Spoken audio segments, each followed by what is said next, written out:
Deputy commissioner محمد شاہد نے پرانے district head quarter اسپتال اور چلڈرن اسپتال کا اچانک دورہ کیا۔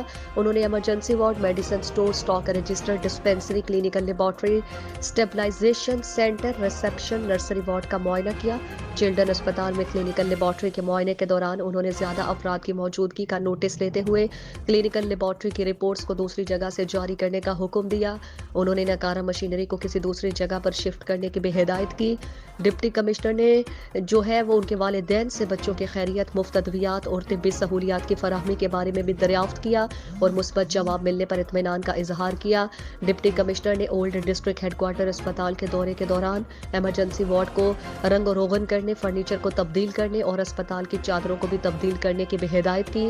انہوں نے کہا کہ اسپتالوں کو پنجاب حکومت کی طرف سے کروڑوں روپے کے بجٹ کی فراہمی کا مقصد صحت عامہ کی بہترین سہولتوں کی فراہمی کو یقینی بنانا ہے۔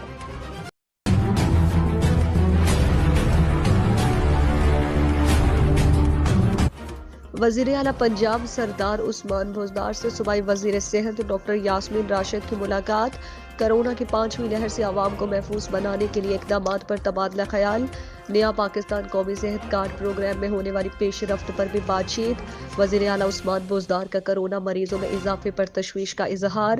وزیر اعلیٰ عثمان بزدار کی کرونا SOPs پر سختی سے عمل درآمد کرانے کی ہدایت۔ SOPs پر عمل کر کے شہری کرونا سے محفوظ رہ سکتے ہیں۔ موجودہ لہر کی پیش نظر شہریوں کو مزید احتیاط کرنا ہوگی۔ شہریوں کو بوسٹر ڈوز لگانے کے عمل کو مزید تیز کیا جائے۔ محکمہ صحت بوسٹر ڈوز لگانے کے حوالے سے بھرپور آگاہی مہم جاری رکھے۔ پنجاب حکومت نے شہریوں کو ان کے گھر جا کر ویکسینیشن کی سہولت فراہم کی۔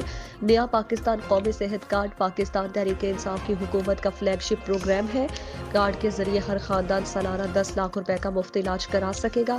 عوام کی سہولت کے لیے یونیورسل ہیلتھ کیئر پروگرام کے تحت بیڈز کی تعداد 10,000 سے بڑھا کر 30,000 کر دی گئی۔ پینل پر موجود سرکاری اور نجی اسپتالوں کی تعداد 43 سے بڑھا کر 150 کر دی گئی۔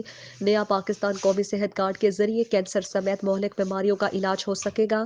امراض قلب، ہیپاٹائٹس، امراض جگر، TB، ایڈز، ایمرجنسی فریکچر کی صورت میں صوبے بھر کے معیاری نجی اسپتالوں سے مفت علاج کرایا جا سکے گا۔ عثمان بزدار مارچ تک 3 کروڑ خاندان اور 11.5 کروڑ افراد کو علاج معالجے کی مفت سہولتیں میسر ہوں گی۔ عثمان بزدار